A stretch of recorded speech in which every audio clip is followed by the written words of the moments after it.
기업이 자본을 조달할 때 채권은 발행기업 입장에서 반드시 갚아야 되는 남의 돈, 즉 타인 자본인 부채로 분류됩니다. 반면 주식을 통해 자본을 조달하면 상환 의무가 없기 때문에 자기 자본인 자본으로 분류가 됩니다. 상환 의무가 부채와 자본의 분류 기준이 되는 것입니다.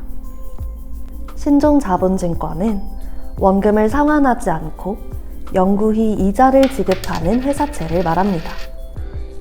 최초 발행 시 만기가 정해져 있지만 만기가 도래하더라도 자동으로 만기가 연장되거나 발행회사가 만기를 연장할 수 있는 권한을 가집니다.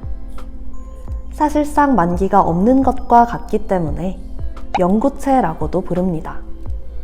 예를 들면 CJCGV가 2021년에 발행한 신종자본증권에는 만기일을 30년씩 계속 연장할 수 있는 조건이 있었습니다. 이와 같이 신종자본증권은 이자만 지급하고 원금에 대한 상환 의무는 없기 때문에 국제회계 기준인 IFRS에서는 신종자본증권을 자본으로 분류하고 있습니다. 일반적으로 기업이 외부에서 자본을 조달하면 부채 비율이 높아집니다. 반면 기업이 신종자본증권처럼 자본으로 분류되는 채권을 발행하면 자본도 조달하고 부채 비율도 낮출 수 있는 장점이 있습니다. 주로 은행과 보험사들이 재무 건전성 규제를 충족시키기 위한 수단으로 활용하고 있지만 일반 기업들도 재무구조 개선과 자본 확충을 이유로 신종자본증권을 발행하고 있습니다. 투자자 입장에서 신종자본증권은 일반 채권보다 금리가 높고 기업이 중도 상환을 하지 않을 경우 가산금리를 얻을 수 있는 장점이 있습니다. 기업은 영구채 발행 시 특정 시점 이후 채권을 투자자들로부터 되사는 중도 상환권, 즉 콜옵션을 가집니다. 만약 기업이 중도 상환권을 행사하지 않을 경우 표면금리를 상향 조정하는 조건, 즉 스텝업 조항을 발행 조건에 명시합니다. 채권을 발행한 시점부터 시간이 지날수록 가산금리가 붙어서 표면금리가 계단처럼 올라가는 것입니다. 흥국생명 콜옵션 행사 번복 사태를 들어보셨나요? 2022년 11월 흥국생명은 2017년에 영구채 형태로 발행했던 5억 달러 외화 신종자본증권에 대한 중도 상환권을 행사하지 않기로 결정했다가 이를 번복했습니다. 금융시장 참가자들은 흥국생명이 중도 상환권을 행사하지 않겠다는 공시를 만기 불이행처럼 받아들여서 한국 금융사들이 발행한 해외 채권 가격이 모두 급락했기 때문입니다. 사실 발행회사가 신종자본증권의 중도 상환권을 행사하지 않는 것은 법적으로 만기 불이행은 아닙니다. 하지만 신종자본증권 발행 이후 특정 시점에 발행회사가 중도 상환권을 행사하는 것이 금융시장 관행처럼 자리 잡고 있기 때문에 투자자들은 5년 후면 당연히 상환될 것이라고 여기고 투자를 했습니다. 사실상 고금리 채권에 불과한 것입니다. 금융시장이 저금리 기조일 때는 이와 같은 관행이 큰 문제가 되지 않았습니다. 신종자본증권 발행회사는 새로운 만기의 신종자본증권을 발행해 기존에 발행한 신종자본증권을 상환하면 되기 때문입니다. 문제는 지금과 같이 금리가 가파르게 상승하는 시기에는 기존의 발행 조건으로 새로이 신종자본증권을 발행하기 어렵다는 것입니다. 따라서 이 경우 기존에 발행한 신종자본증권을 중도 상환하지 않고 스텝업 조항을 선택하는 것이 발행회사 입장에서 더 유리한 경우가 발생할 수 있습니다. 분명 앞서 설명한 내용에서 신종자본증권은 만기가 사실상 없는 영구채로 상환 의무가 없기 때문에 자본으로 분류한다고 했습니다. 하지만 실질적으로 중도 상환이 강제되고 있고 이행되어야 한다면 신종자본증권을 자본으로 분류하는데 모순이 발생합니다. 신종자본증권이 자본으로 분류될 수 있었던 가장 큰 조건이 깨졌기 때문입니다. 이에 따라 금융시장 참가자들은 신종자본증권을 계속 자본으로 분류하는 것이 옳은지에 대해 묻고 있습니다. 현재 국제회계기준위원회는 신종자본증권의 자본성 인정 여부에 대해 국제회계기준을 채택하고 있는 나라를 상대로 의견을 수렴 중인 것으로 알려졌습니다. 신종자본증권이 계속 자본의 형태를 유지할 수 있을지 귀추가 주목됩니다.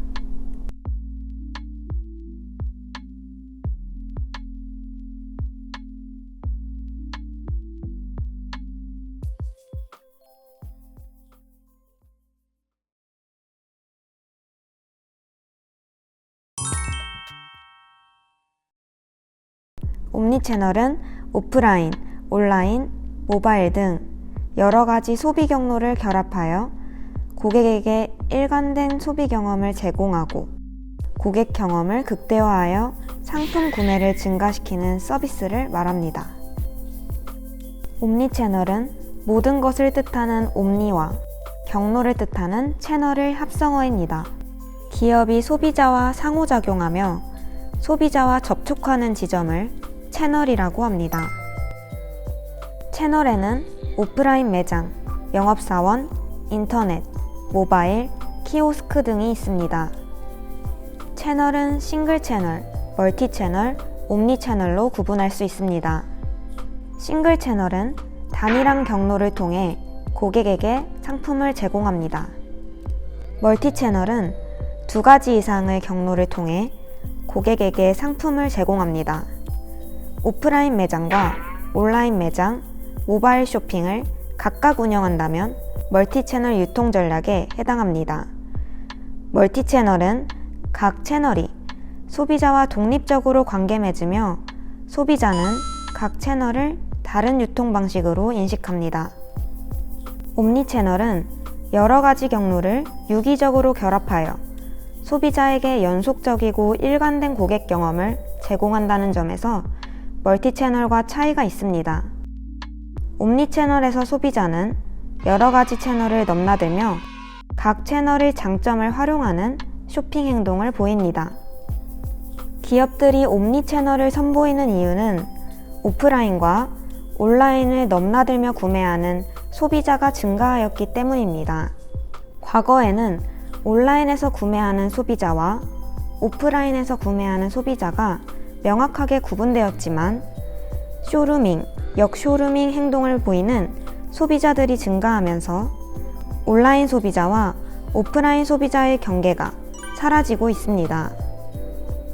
오프라인 매장을 방문하여 제품을 탐색한 후 온라인을 통해 제품을 구매하는 것을 쇼루밍, 온라인을 통해 제품을 탐색한 후 오프라인 매장을 방문하여 제품을 구매하는 것을 역쇼루밍, 웹루밍이라고 합니다. 한국소비자원이 2020년 백화점 이용 경험자 1,800명을 대상으로 이용 실태를 조사한 결과에 따르면 백화점을 방문하여 제품을 살펴본 후 온라인을 통해 제품을 구매하는 쇼루밍을 경험한 소비자는 61.6%였고 쇼루밍의 이유로는 온라인 가격이 상대적으로 저렴해서가 49.9%로 가장 많았습니다. 반면 온라인을 통해 제품을 탐색한 후 백화점을 방문하여 제품을 구매하는 역쇼루밍을 경험한 소비자는 69.5%였고 역쇼루밍의 이유로는 사이즈, 컬러, 제품 품질 등을 직접 확인하기 위해서가 49.6%로 가장 많았습니다. 옴니채널을 활용하는 기업 사례로는 교보문고가 있습니다. 인터넷이나 모바일 앱에서 주문한 책을 오프라인 매장에서 받을 수 있습니다. 또한 오프라인 매장에서 책을 확인한 후 온라인 또는 모바일로 결제해서 구매할 수 있습니다. 여러 가지 채널을 유기적으로 결합하여 판매를 증진하고 소비자의 구매 경험을 강화하고 있는 것이죠.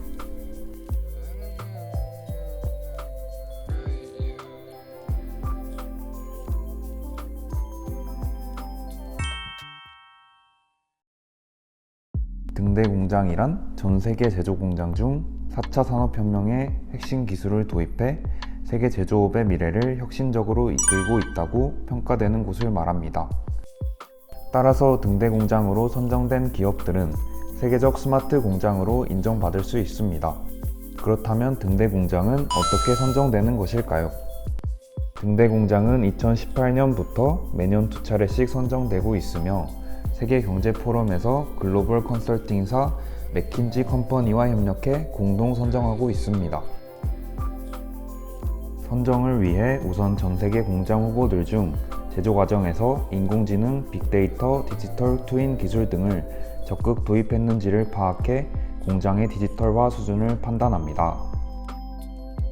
그리고 그러한 기술이 기업의 실제 경영 성과에 얼마나 기여하는지, 구성원과 지역 주민의 삶의 질을 얼마나 향상시키는지 분석합니다. 이러한 과정을 거치며 총 6개월 이상의 심사 기간을 통해 최종적으로 등대 공장을 선정합니다. 독일 BMW, 미국 존슨앤존슨 등 유명 글로벌 기업의 공장들이 등대 공장으로 선정되었고, 국내 기업들 중에는 2019년 포스코, 2021년 LS 일렉트릭 청주 스마트 공장, 2022년 LG전자 창원 LG 스마트파크가 등대 공장으로 선정됐습니다. 국내에서는 이러한 등대 공장을 벤치마킹한 것으로 K스마트 등대 공장이 있습니다. K스마트 등대 공장이란 중소벤처기업부가 제조업의 고도화를 이끄는 기업을 선정하여 선도형 스마트 공장 구축을 지원하는 사업을 말합니다. K스마트 등대 공장은 글로벌 대기업을 중심으로 선정하는 등대 공장과 달리 정부가 중소 중견기업을 대상으로 선정하여 스마트 공장 구축을 추진하고 기업당 3년간 최대 12억 원의 지원금을 받을 수 있다는 특징이 있습니다. 2022년에는 K스마트 등대 공장 지원 대상으로 15개 기업이 선정되었습니다. 이들 기업은 중소기업 7개사, 중견기업 8개사로 업종은 자동차, 기계장비, 화학제품 등입니다. 그러나 취지와 달리 K스마트 등대 공장 사업은 제대로 작동하지 못하고 있습니다. 공장이 스마트 공장으로 변환되기 위해 예산을 적절한 곳에 집중적으로 써야 하지만 기업들의 사업 계획이 모호하고 진정 필요한 데 쓰이는 예산은 부족하기 때문입니다. 게다가 윤석열 정부는 2023년 K스마트 등대 공장 사업에 대한 예산을 대폭 삭감하였습니다. 사업 예산은 2022년 3,089억 원에서 3분의 1 수준인 1,057억으로 대폭 삭감되었습니다. 그러나 윤석열 정부가 스마트 공장 고도화를 국정 과제로 내걸은 만큼 K스마트 등대 공장 사업이 어떻게 진행될지는 좀 더 지켜봐야 할 것 같습니다.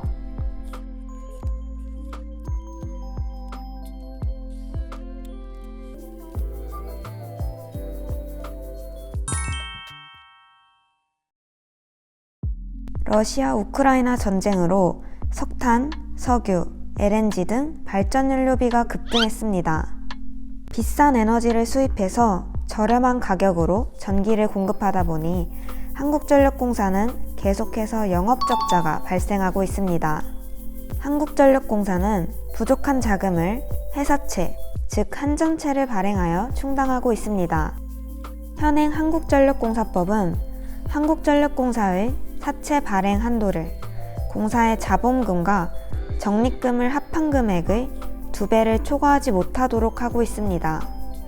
지난해 한국전력공사의 누적 영업 손실은 약 21조 8천억 원에 달합니다.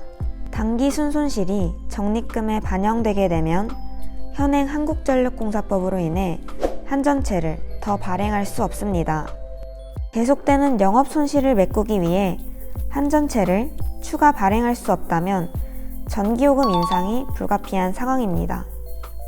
이에 내년 3월부터 한전채 발행 한도를 자본금과 적립금을 합한 금액의 2배가 아닌 5배를 초과하지 못하도록 상향하는 내용을 담은 한국전력공사법 개정안을 발의했습니다. 긴급한 경우에 한해 산업통상자원부 장관의 승인을 받아 발행액 한도를 최대 6배까지도 상향할 수 있습니다. 하지만 국회 본회의에서 한국전력공사법 개정안은 부결되었습니다. 개정안이 통과되어도 한국전력공사의 고질적인 적자 문제는 개선되지 않는다는 것이 이유였습니다. 또한 한전채의 발행 한도가 높아지면 회사채 시장을 위축시킬 수 있습니다. 지난해 신용등급 트리플 A급인 한전채가 고금리 사채 발행으로 자금을 흡수하자 대부분 기업이 자금 조달에 난항을 겪었습니다. 문제는 현행 한국전력공사법을 위반하지 않고 한국전력공사가 사채를 상환하려면 올해 1분기 안으로 전기료를 1kW시당 최소 64원을 올려야 한다는 것입니다. 2022년 전기료는 3번에 걸쳐 19.3원 인상되었습니다. 한국전력공사법이 개정되지 않으면 2023년에는 작년 인상분을 3배 이상 전기료를 인상해야 하는 것이죠. 윤석열 대통령은 12월 임시국회에서 한국전력공사법 개정안을 반드시 처리해야 한다고 강조했습니다. 한국전력공사법 개정안을 재논의하며 여야는 5년 후인 2027년 일몰한다는 조항을 추가했습니다. 산업통상자원부와 한국전력공사가 사채 발행을 최소화하고 재무 개선을 위해 노력해야 한다는 단서 조항도 달았습니다. 결국 부결된 지 20일 만인 12월 28일 한국전력공사법 개정안이 국회 본회의를 통과했습니다.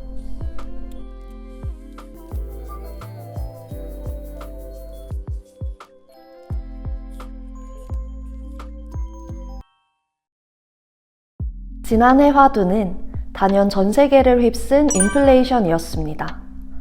한동안 잊고 지냈던 인플레이션이 다시 도래하면서 통화당국은 단기간에 금리를 급격히 올리고 시중에 풀린 자금을 회수하기에 바빴습니다. 최근 미국 중앙은행인 연준이 기준금리 추가 인상이 필요하다는 입장을 내놓으며 올해에도 이러한 통화긴축 흐름은 이어질 것으로 예상됩니다. 인플레이션은 총수요가 증가하거나 총공급이 감소할 때 발생합니다. 총수요가 증가해 인플레이션이 발생하는 경우 취업자 수가 증가하고 실질 경제 성장률이 증가하는 등 실물 지표가 개선됩니다. 반면 총공급 위축으로 인플레이션이 발생하는 경우 취업자 수 감소와 실질 경제 성장률 하락 등 실물 지표 둔화가 수반됩니다. 여기서 주목할 점은 총수요 측 요인에 의한 인플레이션입니다. 이를 위해서는 총수요에 대한 보다 명확한 이해가 필요합니다. 총수요는 소비와 투자, 정부 구매와 순수출의 합으로 정부가 경기 조절을 위해 의도적으로 늘리거나 줄일 수 있습니다. 가령 경기 불황기에 금리 인하와 통화 공급 증가 또는 재정 지출 확대를 통해 총수요를 늘릴 수 있습니다. 이렇게 늘어난 총수요는 고용과 총생산 증가에 도움이 돼 경제가 심각한 불황에 빠지는 것을 막을 수 있습니다. 혹시 고용과 소득이 늘면서 발생하는 인플레이션, 즉 총수요 증가에 따른 물가 상승은 좋은 인플레이션인가 궁금할 수 있습니다. 경제의 실물 지표 개선이 동반되는 물가 상승이니 그렇게 보이지만 장기적 관점에서는 그렇지 않습니다. 결국 사람들의 기대 인플레이션을 높여 장기적으로 인건비 인상과 같은 비용 인상을 불러오기 때문입니다. 인위적으로 총수요를 늘려 경기를 부양하는 정책은 단기에는 고용과 총생산 등 경제의 실물 지표 개선이 동반되는 물가 상승이 일어납니다. 그러나 장기에는 고용과 총생산, 소득과 같은 실질 변수에 별다른 영향을 미치지 못하게 됩니다. 즉, 경제부양 정책은 장기의 명목임금과 물가, 명목금리 등 경제의 명목지표만 상승시킵니다. 이를 화폐의 중립성이라고 합니다. 물론 지금의 인플레이션은 러시아 우크라이나 전쟁 이후 에너지와 식량 가격 상승에 의한 것도 있지만 이것만으로는 충분히 설명되지 않습니다. 총수요 진작에 의한 경기 부양을 인위적으로 꾀하는 경우 시중에 유통되는 돈이 늘어나게 됩니다. 시중에 돈이 늘어나면 물가는 어떻게 될까요? 이에 관한 가장 쉽고 직관적인 관계를 묘사하는 것이 통화량과 통화 유통 속도의 곱은 곧 물가와 재화 및 서비스의 거래량의 곱과 같다는 화폐 수량 방정식입니다. 이 이론에 따르면 돈이 흔해지면 물건이 상대적으로 귀해지므로 물가가 상승하고, 반대로 돈이 귀해지면 물건이 상대적으로 흔해지므로 물가가 하락합니다. 물가는 곧 돈으로 거래하는 재화와 서비스의 평균적인 가격, 즉 물건의 값을 나타내기 때문입니다. 이처럼 정부의 지속적이고 과도한 통화 공급 증가는 장기적으로 물가와 통화 가치 안정을 해치는 부작용이 있습니다. 하지만 그렇다고 해서 경기 불황에 정부가 손 놓고 보고만 있을 수도 없는 노릇입니다. 따라서 밀튼 프리드먼과 같은 경제학자는 정부의 재량에 통화 공급을 맡기지 말고 일정한 규칙을 정하고 이에 따를 것을 주문했습니다. 이른바 K% 룰로 불리는 통화 준칙주의입니다.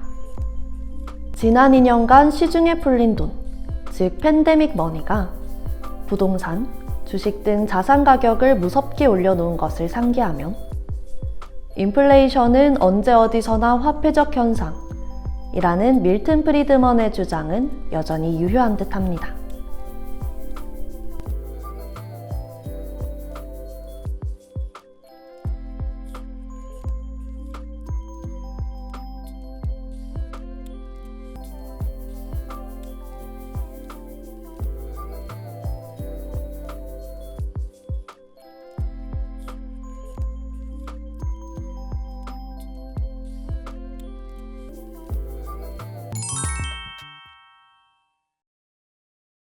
시장가치 분석은 기업의 주가와 재무제표 항목을 대비시켜 산출되는 비율을 통해 기업 가치를 평가하는 방법을 말합니다. 기업 가치는 장부 가치와 시장 가치로 구분할 수 있습니다. 기업의 장부 가치는 재무제표에 기록되어 있는 주주 지분에 해당하는 금액으로 총 자산에서 총 부채를 차감한 순자산의 가치, 즉 자본 총계를 의미합니다. 기업의 시장 가치는 주가를 이용해서 계산할 수 있습니다. 주가는 투자자들이 금융시장에서 평가한 결과가 반영되어 있습니다. 주가의 발행 주식 수를 곱하면 시가총액이 산출되는데, 시가총액이 기업의 시장 가치를 나타냅니다. 주가에는 기업의 성장 잠재력에 대한 투자자들의 기대가 반영되어 있습니다. 만약 투자자들이 기업의 성장 잠재력을 높게 기대하고 있다면 투자자들은 성장성에 높은 프리미엄을 지급하여 장부 가격보다 시장 가격이 더 높게 형성되는 것입니다. 수식으로 설명하면 시장 가격은 장부 가격과 성장성의 현재 가치의 합으로 표현할 수 있습니다. 이 식에서 시장 가격을 주식수로 나누면 주가가 됩니다. 우변은 주당 장부 가격과 주당 성장성의 가치의 합이 됩니다. 양변을 주당 장부 가격인 B로 나누면 좌변은 Price to Book, 즉 PBR이 되고, 우변은 1 더하기 주당 성장성의 가치를 주당 장부 가격으로 나눈 값이 됩니다. PBR이 1보다 크다는 것은 기업의 장부 가치보다 예상되는 미래 투자의 현재 가치를 더 높게 평가하고 있기 때문에 주가가 높은 수준에서 형성되고 있다는 것을 의미합니다. 이 식을 단순하게 정리하면 PBR은 주가를 주당 순자산으로 나눈 것입니다. 예를 들어 A기업의 PBR이 2라는 것은 현재의 주가가 장부 가치에 비해 2배 더 높게 형성되어 있다는 것을 의미합니다. 또 다른 시장가치 비율로는 PER이 있습니다. PER은 주가를 주당 순이익으로 나눈 값을 말합니다. 앞서 설명한 PBR은 스톡 변수, 즉 절약 변수입니다. 반면 PER은 플로우 변수, 즉 유량 변수에 해당됩니다. 스톡과 유량의 차이는 예를 들면 자산과 연봉을 들 수 있습니다. 자산은 그동안 내가 번 돈이 누적되어 형성된 것이지만 연봉은 특정 기간에 한해 벌어들인 소득이죠. 예를 들어 A사의 PER이 10이라는 것은 주가가 10,000원일 때 1년에 주당 1,000원의 순이익을 내는 것으로 해석할 수 있습니다. 이를 다르게 해석하면 주가가 주당 순이익의 몇 배로 형성되어 있는지를 나타냅니다. 따라서 A사의 PER이 10이라는 것은 주당 순이익의 10배 수준에서 주가가 형성되어 있다는 것을 의미합니다. 투자자들은 직접 계산하지 않아도 다음금융, 구글 파이낸스와 같은 사이트를 통해 개별 기업의 PBR과 PER 수치를 확인할 수 있습니다. PBR과 PER은 가치 투자를 하는 투자자들이 자주 활용하는 변수입니다. 가치 투자는 저평가된 기업의 주식을 사서 적정 가치에 이를 때까지 보유해 초과 수익률을 얻는 전략입니다.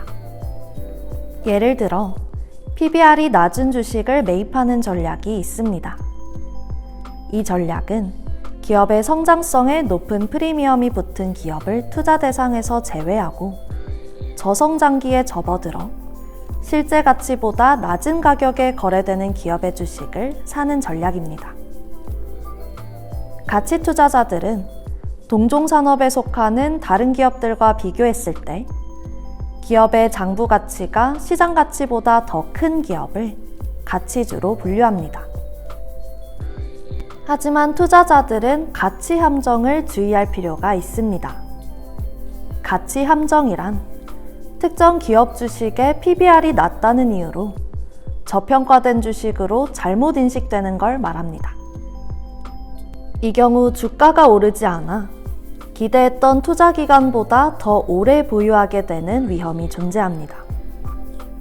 언제나 초과 수익률을 얻을 수 있는 절대 전략은 없기 때문에 투자자들은 주식 투자 시에 현명한 판단이 필요합니다.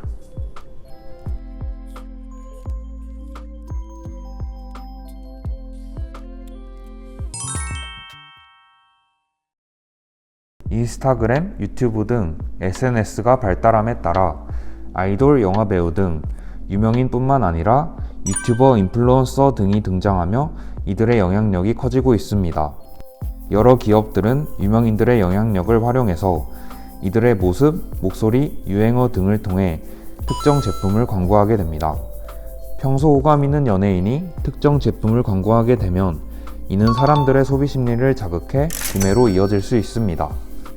그러나 우리가 보는 광고 중에는 유명인의 외모, 유행어 등 특징을 교묘하게 이용하지만 당사자의 동의 없이 제작한 광고를 종종 볼 수 있습니다. 예시로 아이돌, 배우 등 유명인의 사진을 무단 활용한 짝퉁 굿즈, 성형외과 광고가 있습니다. 이는 명백히 유명인의 재산권을 침해한 행위입니다. 기업과 광고 계약을 통해 정당한 수익을 창출할 수 있기 때문이죠.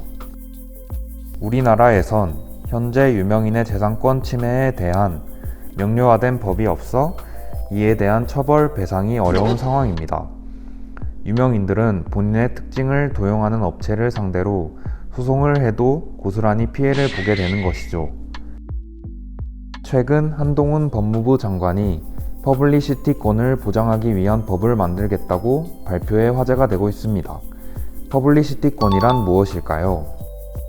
퍼블리시티권이란 인격 표지 영리권으로 불리며 영화배우, 운동선수, 유튜버 등 유명인이 자신의 모습, 목소리, 유행어 등을 영리적으로 이용할 권리를 뜻합니다. 퍼블리시티권은 1953년 미국 헤일란 판결에서 처음 사용한 용어로 미국의 껌 제조사가 유명 프로야구 선수들의 사진을 광고에 무단으로 사용한 데에서 비롯되었습니다. 이 권리로 인해 유명인은 배타적 권리를 갖고 본인의 가치를 이용 통제할 수 있으며 재산적 침해로부터 보호받을 수 있습니다. 특정 업체가 유명인의 특징을 이용해 경제적 이익을 무분별하게 취하는 것을 방지할 수 있기 때문이죠. 그동안 유명인들이 제기한 재산권 침해 소송에서도 명확한 법적 근거가 없어 패소 판결이 내려지거나 비교적 적은 배상 금액을 지급하는 데 그쳤지만 이번에 퍼블리시티권에 관한 법률이 입법되면 관련 소송이 늘고 배상 금액도 커질 전망입니다.